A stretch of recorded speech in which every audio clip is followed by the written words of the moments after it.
Bismillahir-Rahmanir-Rahim. Surah Ibraheem, Chapter 14, verses 13 to 21 will be covered in this presentation. These are the references, and this is our contact in case anyone has a query or a question. Recap so far. The previous verses covered up to 12.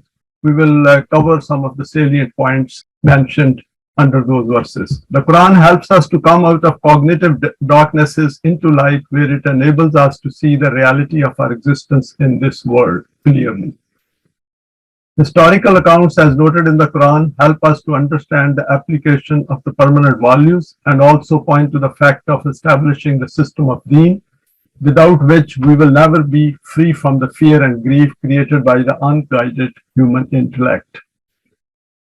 Next is the universe is created to produce constructive results. If we look at it closely and intently, we will see its laws functioning everywhere. Understanding the functioning of these laws leads to gaining prosperities and successes of this life. Not being aware of these laws creates complexities in our existence, and hence we fail to bring out the good for the whole of mankind. Next is shukr and kufr are the opposite of each other. Manifestation of shukr leads to multiplication of the bounties of Allah under the system of deen. Kufr means to reject the guidance of the Quran or reject the guidance of Allah.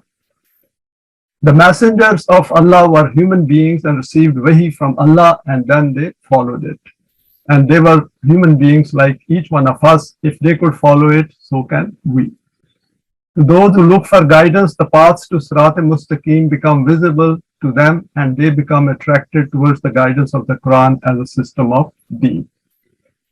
Now let us look at the first verse of this presentation, 14:13. Unbridled power leads to the rejection of guidance of the Quran.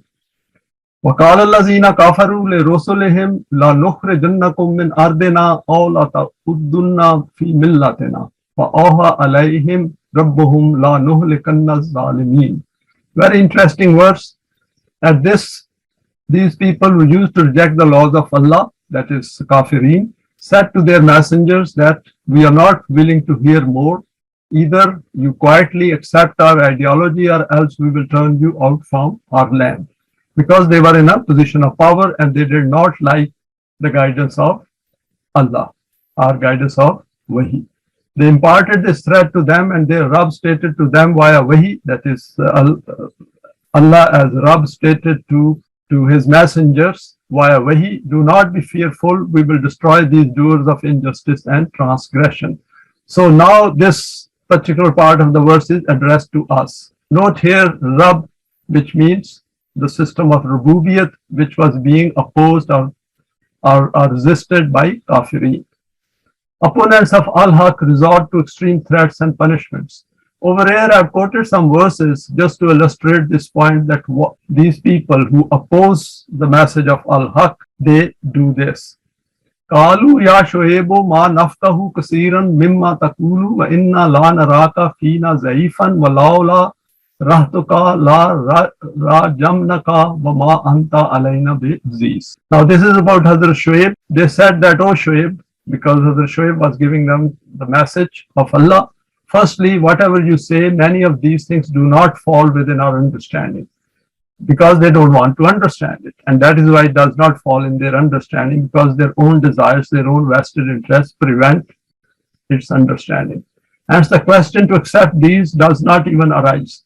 Secondly, you are not someone holding power and status that we should accept it under compulsion.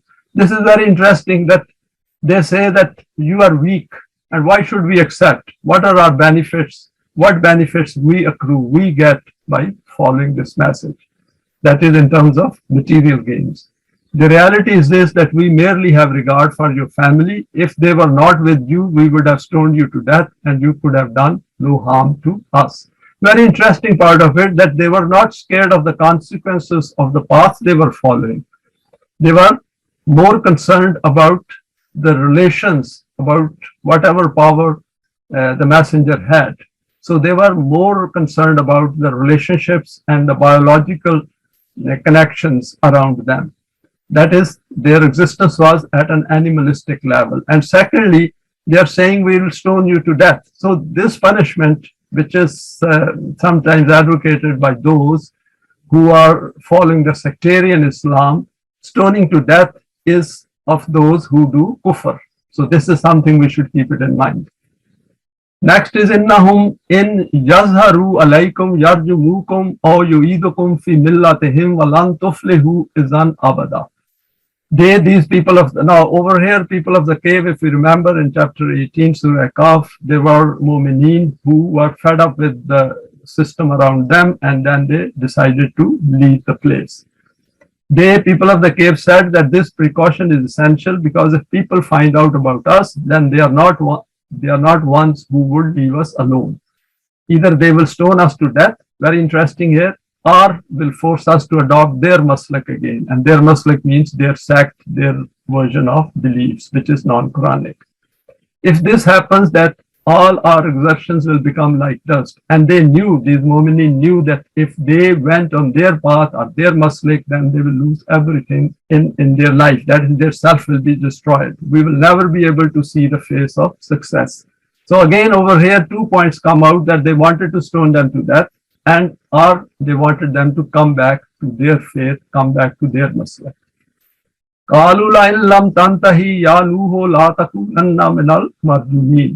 And the same was the opponents of Hazrat Nuh. They said, by providing teaching of equality to these lowly human beings, you are creating chaos in the society. Oh Nuh, if you do not desist from this path, then we will stone you to death. Again, the same threat is used, that we will stone you to death.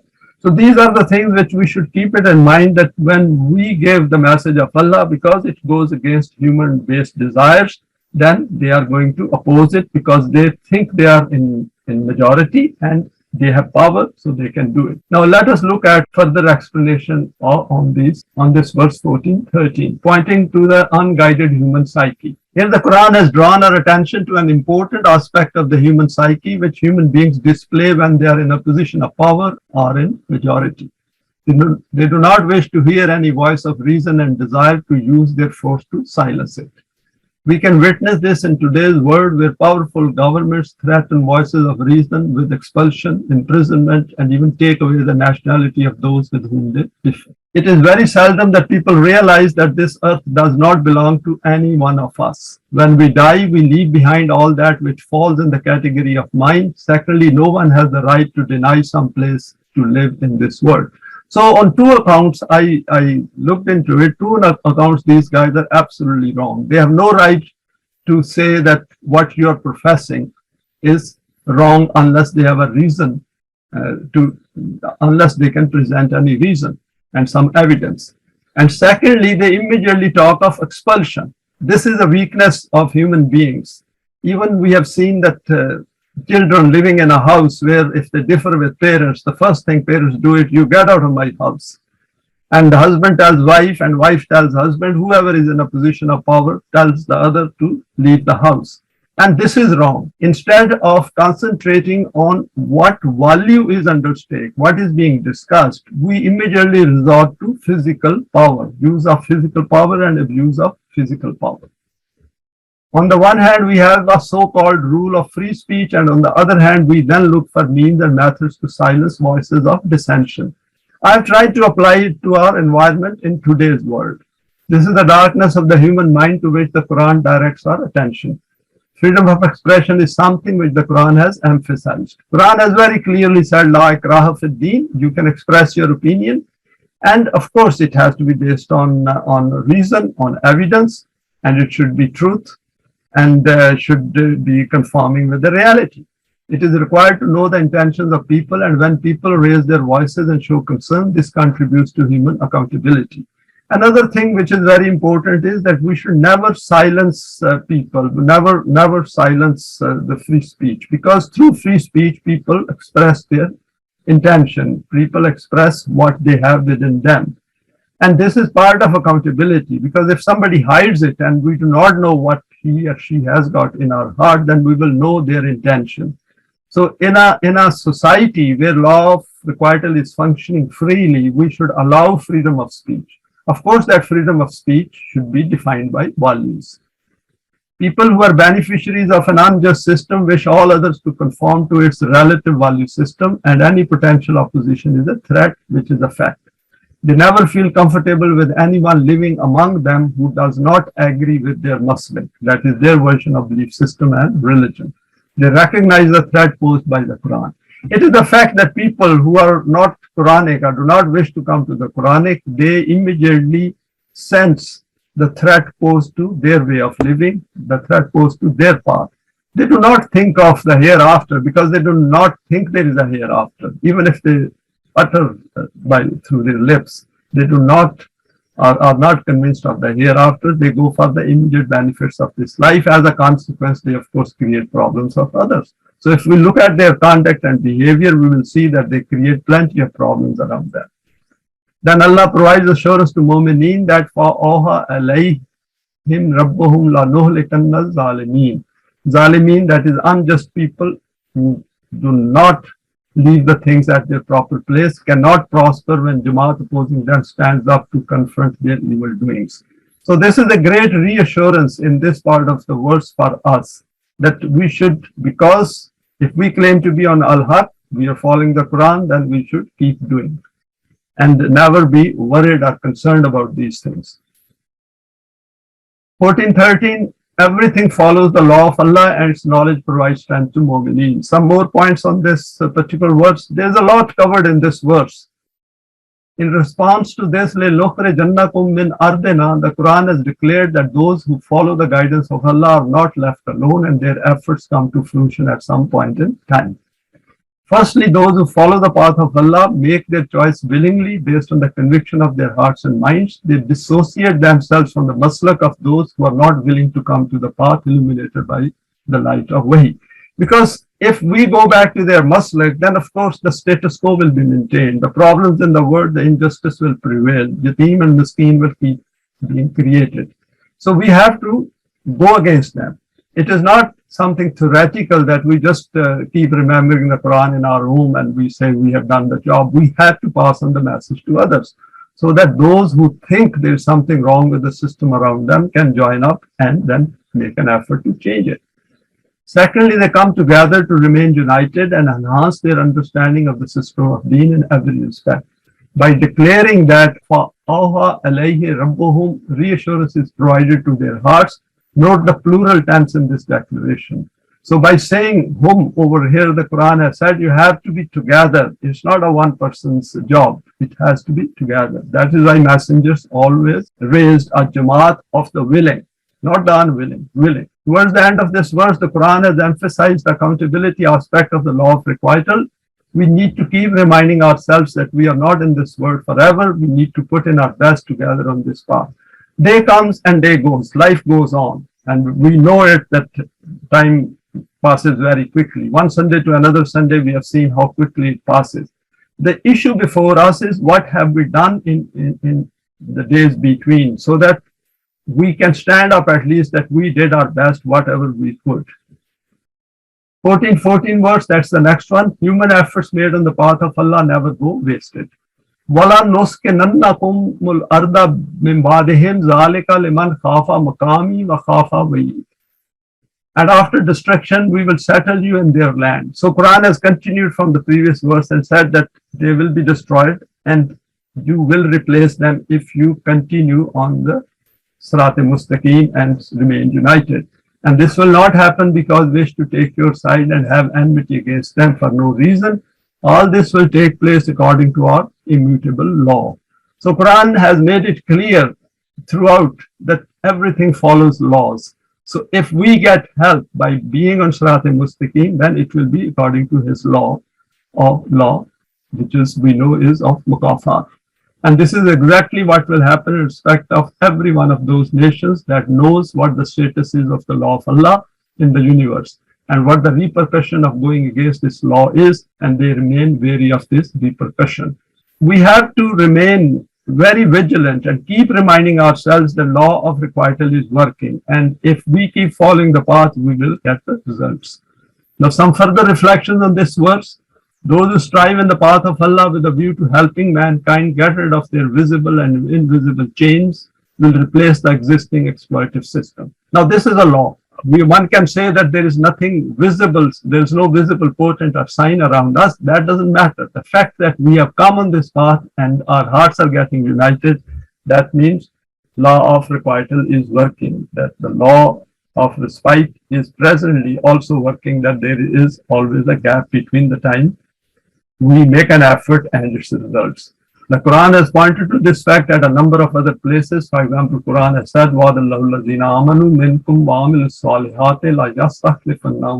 we have gone through this verse a number of times, and it is important we should keep it in mind while we are striving on this path. In another verse, even the outline of the system is also defined. This is in Surah Hajj. Quran says, Alladhina in makannahum fil ardi aqamus salata wa atus zakata وَأَمَرُوا بِالْمَعْرُوفِ وَنَهَوْا عَنِ الْمُنكَرِ وَلِلَّهِ عَاقِبَةُ الْأُمُورِ. That is, if these people get power, and they will get power if they keep making effort and remain steadfast and firm-footed.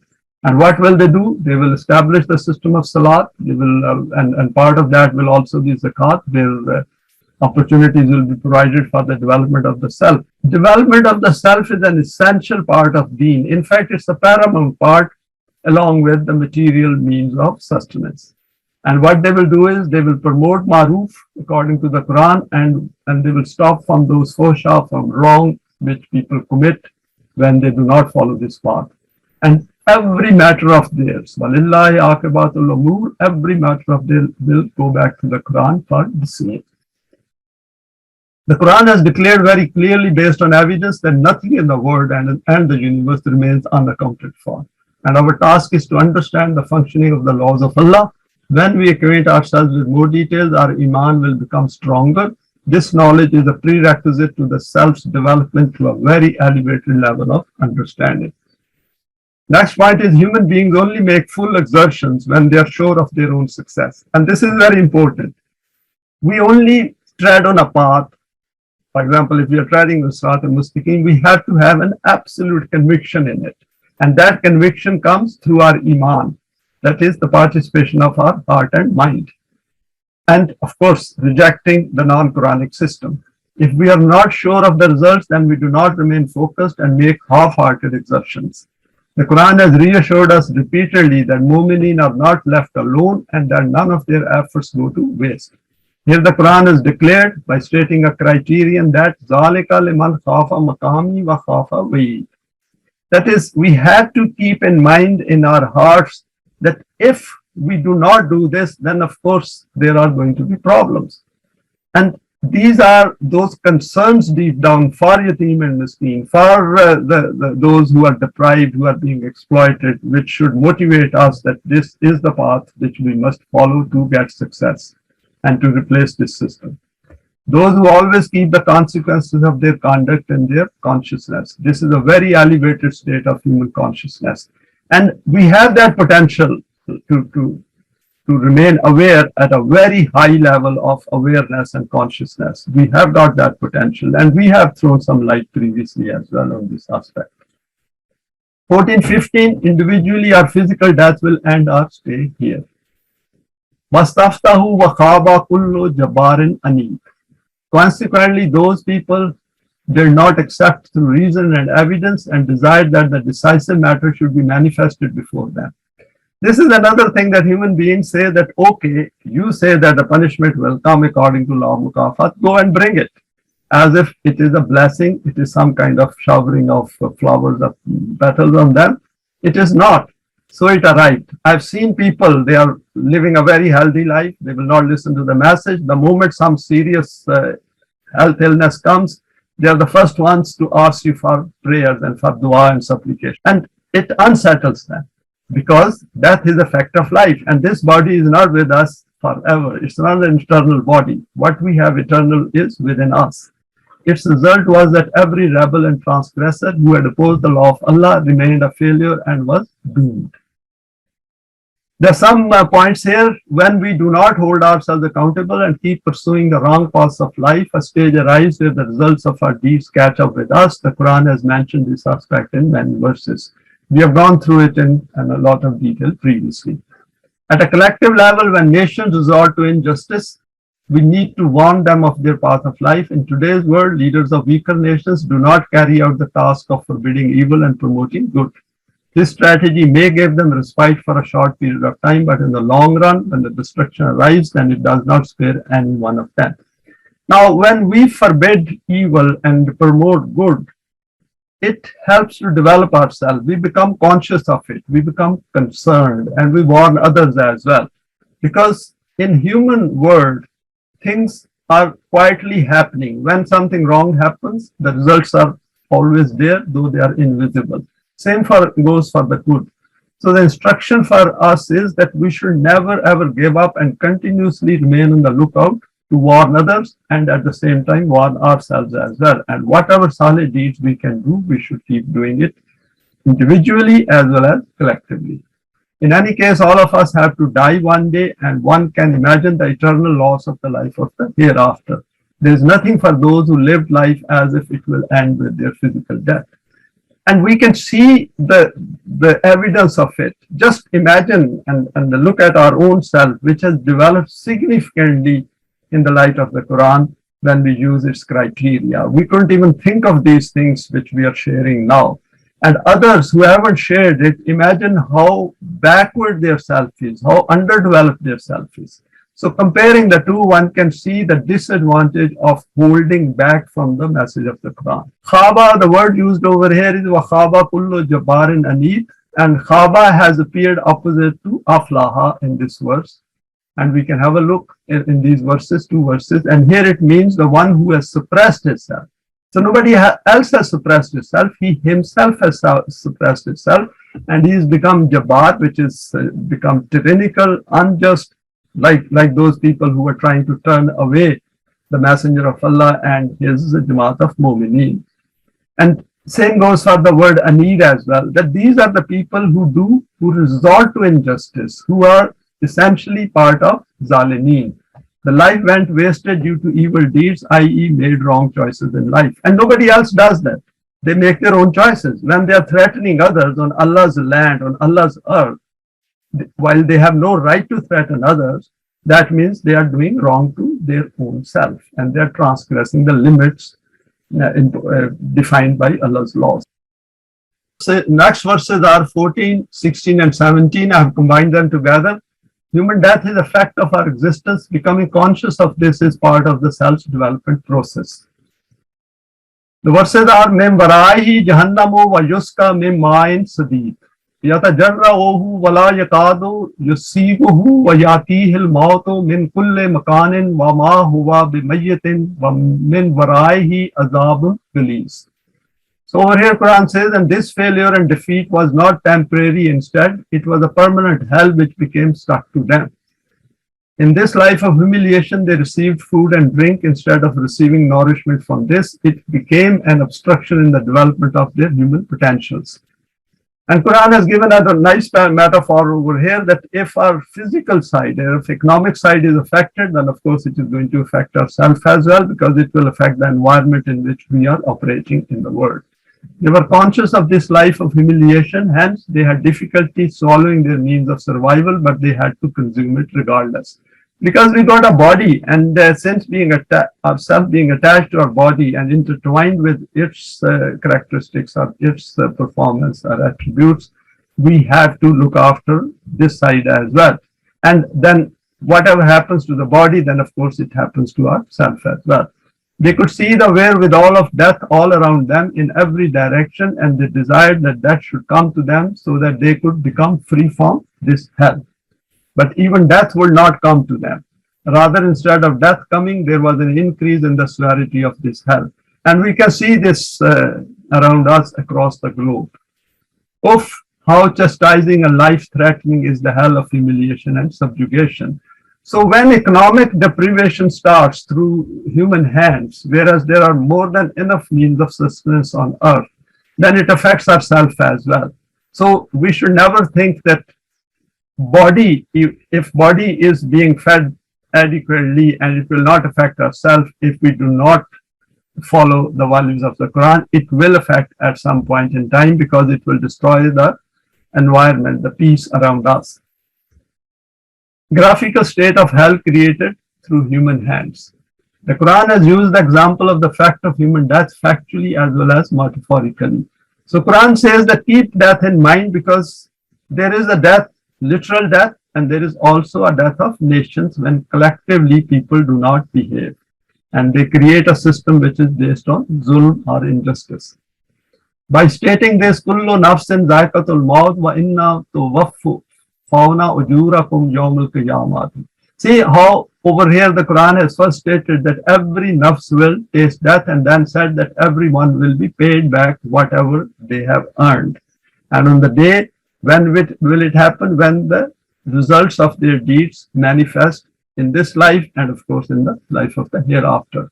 The Quran has factually told us the state of our physical body, i.e. after serving its purpose, this has to wither away under the physical laws.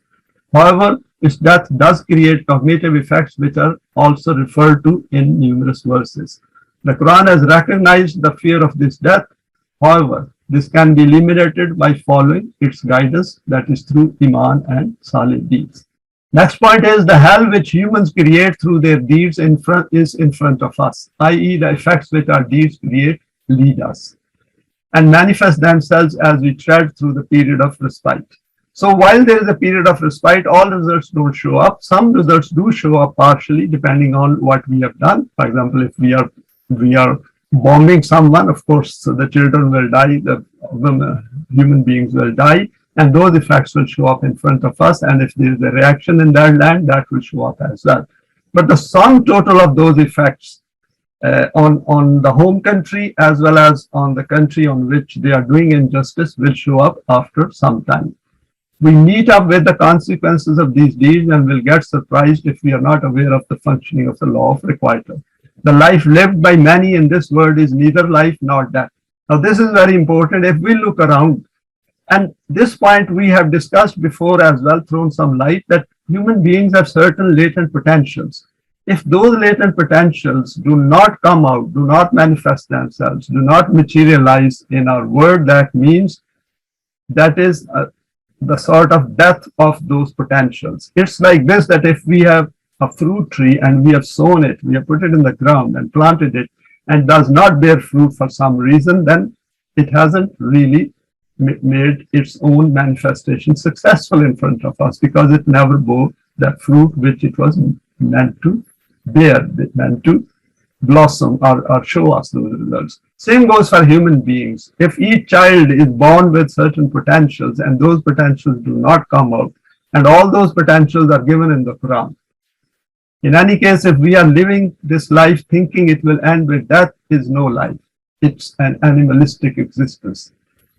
At least animals are not aware of their own death, but we are. So that being aware of that and being all the time conscious of it, that the life is going to end with death, that creates that desperation within us, that anxiety within us, that fear within us, that grief within us. We are not only scared of our own death, we are also scared of the death of those near and dear ones around us. And this is no life to live when there is a tangible solution for it. Since our life at the self level is going to continue beyond the death of our body, if we have failed to bring out its latent potentials using the Quranic guidance, then we will fail to meet the demands of the life of the hereafter. And hereafter, we should keep it in mind, is Allah's deen over there. The same deen which Allah is asking us to create in this world. The requirements of deen are clearly spelled out in the Quran for us in this worldly life. When we say of deen, it means the permanent values, the display of those permanent values. Of course, over there, the next life may not be a physical one. It might be a different one, which we cannot think of at this level of our understanding. But as far as the values are concerned, these will remain the same because permanent values don't change. These are the values of the universe. Not meeting the criterion of the hereafter will be a state of ourself in which we will find ourselves in a state of limbo, which cannot progress any further. But we'll have full comprehension of this inadequacy. And that is where the hell is. That if animals don't know what is happening to them, so it makes no difference to them. They just follow Allah's physical laws. In our case, we are aware of it as well. We are also aware of the deficiencies. We are aware of the regrets and disappointments which we have in our life. We are aware of the loss which we are going to have. And this is something which we should sit down and think about it. It needs a lot of reflection on our part that we are not coming back to this life again. The only route to come here is a biological route. And self once gets created, it cannot be procreated. And we need to make use of the time, whatever is left, before we are ready to leave this world. The self has become that entity which cannot develop further. The Quran here has pointed to this factual state of human consciousness by stating, Yatihil mautu min kulle makanin wa ma hu bimayyitin.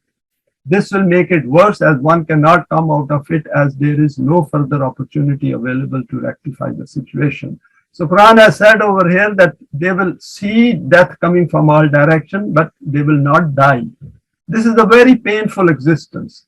When those people who even commit suicide in this life, if we look at it, their state of mind, that how disappointed and in despair they are before they decide to go against the instincts of self-preservation with others. And who has created those conditions for them? It is the non-Quranic system. It is the man-devised system which creates that anxiety, fear, grief, terror in the hearts of human beings. And when human beings feel undervalued, this is what they do. And this is something which we should become conscious of it. We should remain all the time conscious of it and think about it, because this is something which Allah is all the time aware of it. And since we are working on behalf of Allah, we are His companions as far as this world is concerned. That means that our Allah is continuously conscious of this, what is happening in this world. We also should develop that potential to be conscious of it. And this is possible because the path which we are following, that path itself demands that we should be conscious of it. 14:18, human efforts and deeds go waste if these do not meet the criterion of the Quranic value system. Matalullazina kafaru bi rabbihim amaluhum karamadish tadat bihirrihu fi yawmin asifin la yaqdiruna mimma kasabu ala shayin zalika huwal zalalul bayid. And this is not a matter confined only to them. Whichever people set out on wrong paths by rejecting the laws of Allah, wherever they may be and in whatever era they may be, think of their deeds of life by the following analogy. For example, like flimsy ashes which are whirled about on a stormy day by a gust of wind, and all the ashes disappear, having been blown about all over the place, and nothing remains behind. So Quran has given a very good example over here, which we see in the physical world, that ashes, dust, everything is blown away when there is a very strong storm. And Quran says that those who do kufr, their deeds also go wasted like that, which is a fact. We can see that their self is not the same as of a mu'min self. Since their deeds do not establish any concrete constructive results, hence they go to waste. Just reflect what can be a worse simile than this of the futile and fruitless exertions of man. In life, we want our results, we want our deeds should have the best results. And if we want the best results, then we should look at the self, that how it develops with our deeds. If those deeds are in line with the Quran, we will ourselves have a very tangible effect on ourselves. Our self will know that it has done the right thing. And if it is outside the Quran, then we will know by the suspicion, doubts, fears, uncertainty it creates. 14:18, understanding Rububiyat includes comprehending kufr and its functioning. So knowing about the Quran is not just knowing about Iman and Amal Saleh, it is also knowing about the forces which are going to oppose it and the forces which are opposing it. The verse starts with this, Matalul lazina kafaru be rabbihim. Just concentrate on Rabb, kufr and Rabb. What these kafir are doing are denying Rububiyat. Those people who do not take into account the management of the means of sustenance for the whole of mankind, that is Rububiyat, their efforts go to waste when these are viewed on a longer time scale, which includes the life of the hereafter, as life does not end with physical death. So consciousness of the hereafter must be part of ourself. That is our potential, which we are manifesting outside. At the back of it, hereafter must be part of it. In another place, the Quran sums it up by stating, "Ulaika allazina kafaru bi ayati rabbihim wa liqa'ihi fa'abitat amaluhum fala nuqimu lahum yawmal qiyamati wazna." We have gone through this verse previously as well.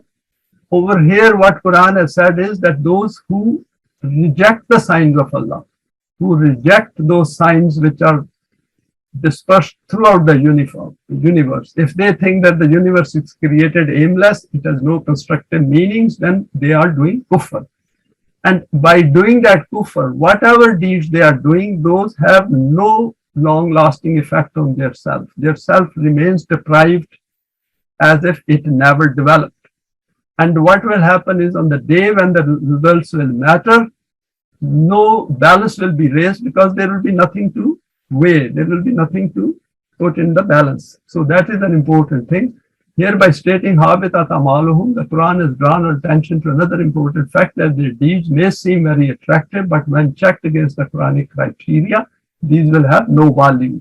And we can see that. We have developed that potential, and we can see that using the Quranic lens, that they do not have any value in the balance of Allah. We need to develop this potential to judge the actions of others around us. This is part of the development process of ourselves. And this is the system which is continuously producing deprivation, poverty, exploitation, slavery, and you name it. All those things which Quran has included under evil are here. So these are part of batil, because these are not producing constructive results in the world. The metaphor used here is evidence-based, i.e., when a storm comes, all that is not well established is swept away. And we can see the flimsy foundations of the capitalist system. A bit here and there is making a huge difference in their stocks, in the currency value system, in inflation. And of course, they do it through their own hands, because those who have created it, they have deliberately created it like that so that they can benefit. Under the system of deen, nothing will be swept away, as it will follow the laws of Allah in every field of its conduct and action. Risks will be managed effectively. And of course, the risks will be from the outside mostly, from those who do kufr, who are mushrik. They are the ones who will be opposing that system, because it goes against their vested interests. By declaring la yaqdiruna mimma kasabu ala shay'in, the effects of their deeds are beyond their reach. And we know it. The Quran has stated the factual state of the functioning of the law of requital. Our actions, once carried out, will leave their impact on ourselves and in the outer world. Deeds done under kufr take us far away from the Sirat Mustaqeem, i.e., making our return to the path extremely remote. Dhalika huwal zalalul ba'id. See, by saying ba'id, it is taking these people far, far away. They are creating more difficulties and hurdles for themselves, and a stage comes where the Sirat Mustaqeem is not even visible. There is much to understand about the human psyche here. Now, 2 verses 14, 19-20, everything in the universe is based on defined laws. Over here, Quran says, Alam tara anna allaha khalaqa samawati wal arda bil haqqi in yasha yuzhibkum wa yati bi khalqin jadid. Wa ma zalika ala allahi bi aziz. And this is because the map of their life is completely opposite to the map of the universe. By reflecting on the system of the universe, this truth will become evident, that everything in it establishes constructive results. See, Quran over here has used word tara. Alam tara means they can see with their eyes. It is not something that they cannot see. It is there right before their eyes. That khalaqa samawati wal arda bil haqq, that it has been created as haqq for constructive results. It's very precise, it's very accurate, and everything is taken, is accounted for. By reflecting on the system of the universe, this truth will become evident, that everything in it establishes constructive results, and the thing in which this ability does not remain vanishes, and its place is taken by such a thing which possesses this kind of ability.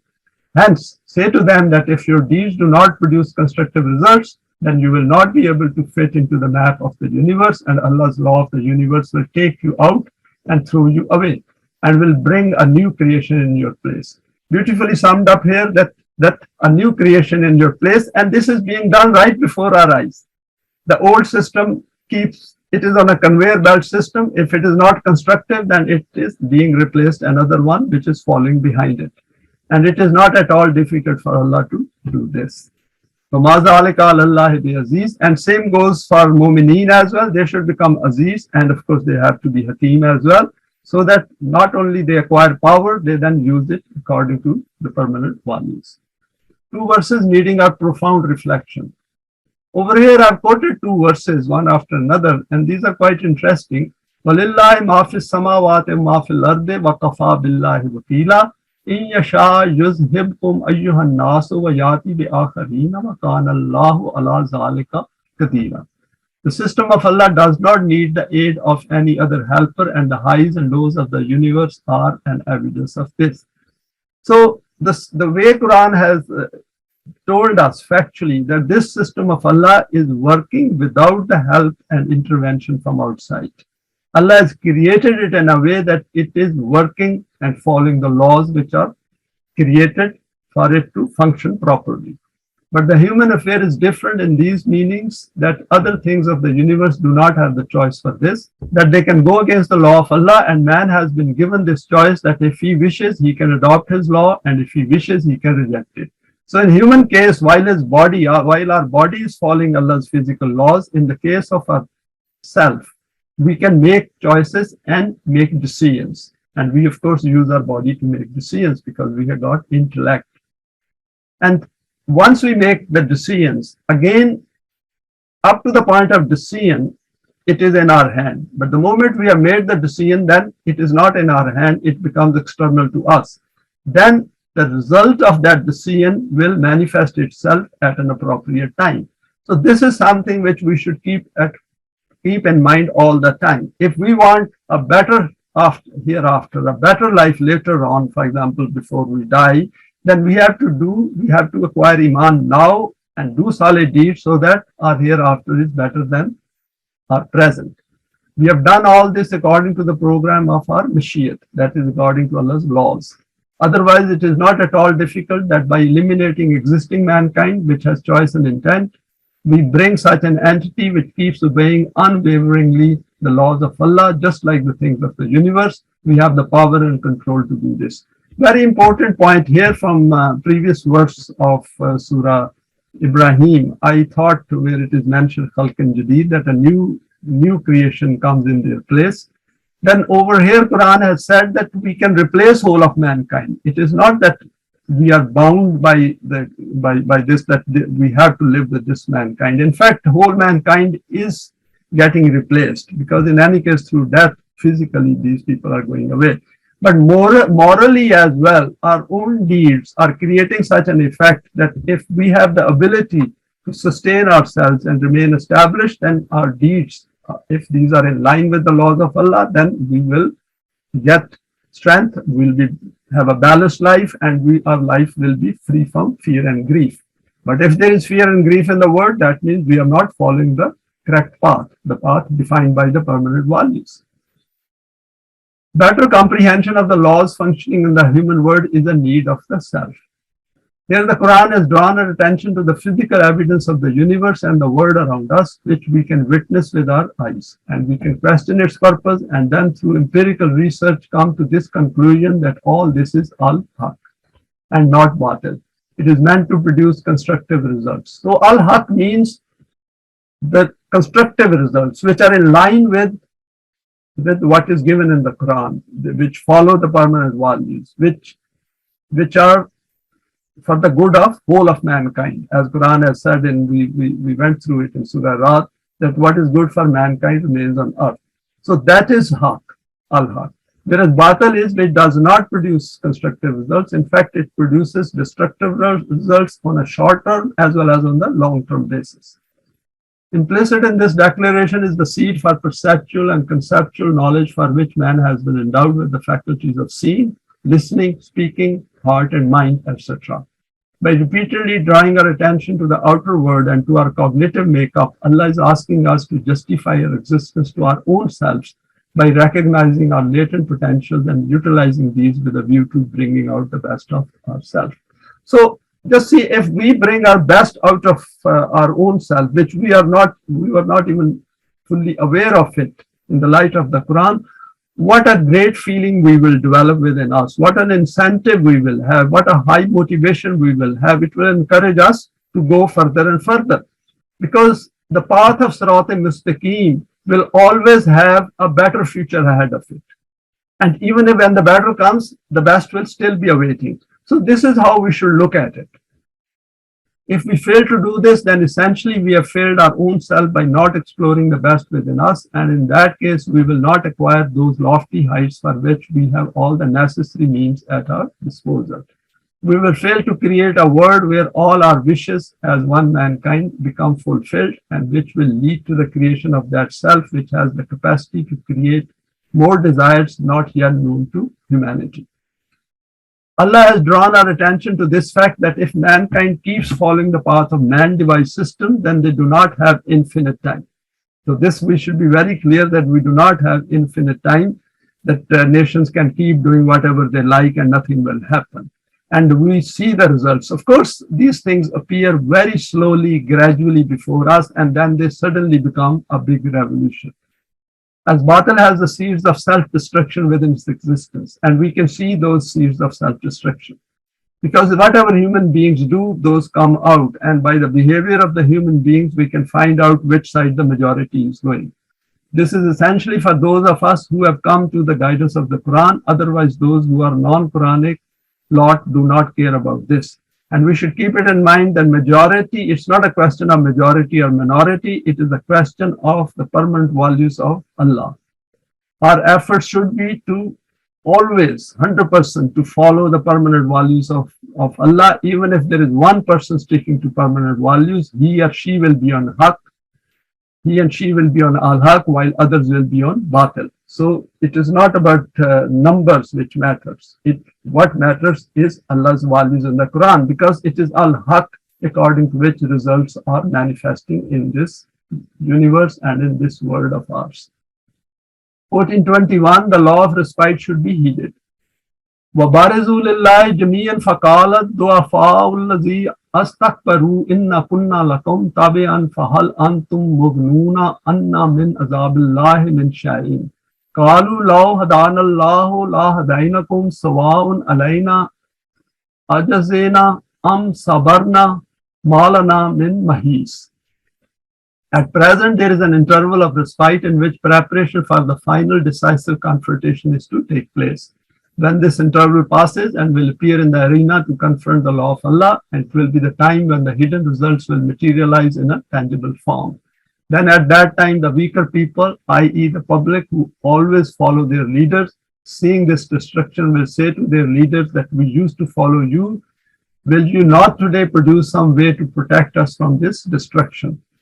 It's an interesting state which is Quran has presented before us of hell. And this hell on this world as well as in the hereafter. They will respond that if we could see any possibility to protect ourselves, then we would also inform you about some kind of protection. This is what the leaders are saying. But now the state is such that we also cannot see any possibility of protecting even ourselves. Hence, what can we tell you? Now that time has arrived in which whether we continue on our path or abandon it, the outcome will be the same. Now there is no way out from this destruction. When the law of requital reaches its tangible state. Here the Quran has referred to an evidence-based state of the human world, and we can witness it all around us. Acquisitions and counter-acquisitions can be witnessed on our media channels which cover political wranglings. The party system is created in such a way that those in opposition are meant to keep on hurling accusations, even when the facts do not support this. This affects the psyche of every non-Quranic mind.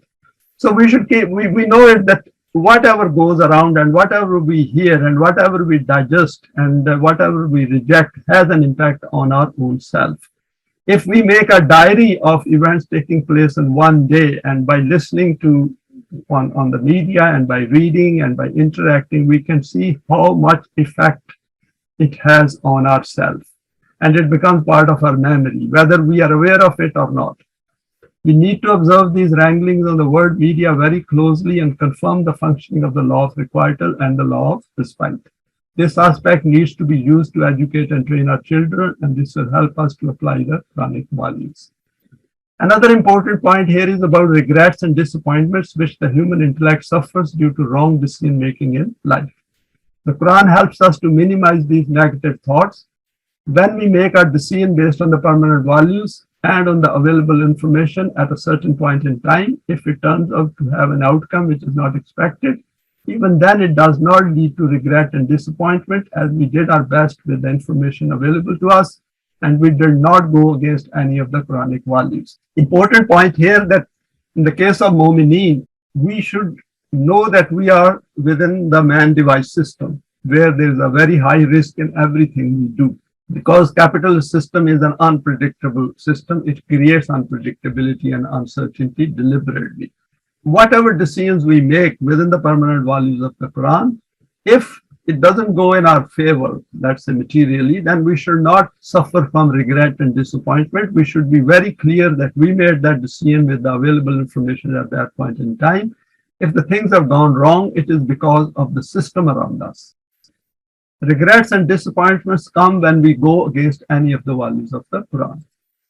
The seriousness of our existence in this life takes time to sink in our hearts and minds. Towards the end, the Quran has pointed to this aspect of our life and has invited us to value our time here and not to waste it by living life outside the domain of the permanent values and the divine attributes. And we, as we know, we should manifest divine attributes and then remain within the permanent values with as much allowed by the system around us, but be fully cognizant of what will be the state in the system of deen. In today's non-Quranic world, we can see that every sign noted in the Quran, which is in relation to Iblis and Shaitan, is glaringly obvious to our eyes as an evidence.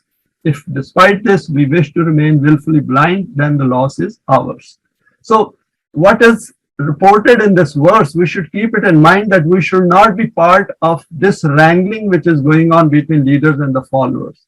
Because we are neither the leaders nor the followers, we are in a different category of human beings called Momineen, and who are falling within the permanent values and do not anyway get involved intellectually in this wrangling which is going on between the two.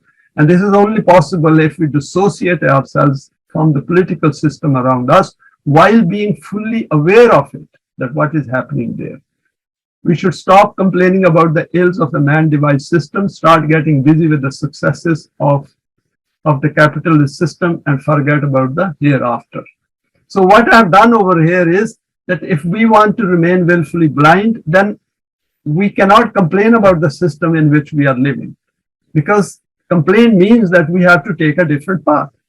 And if we take a different path of the Quran, then Quran provides us reassurance of the system of deen. And if we work on it, then we will know that success will come on our path if we keep pursuing it.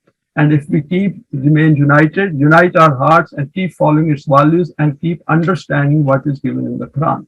And that is how we have to proceed. Thank you very much. It's the end of this presentation, and thanks for your time.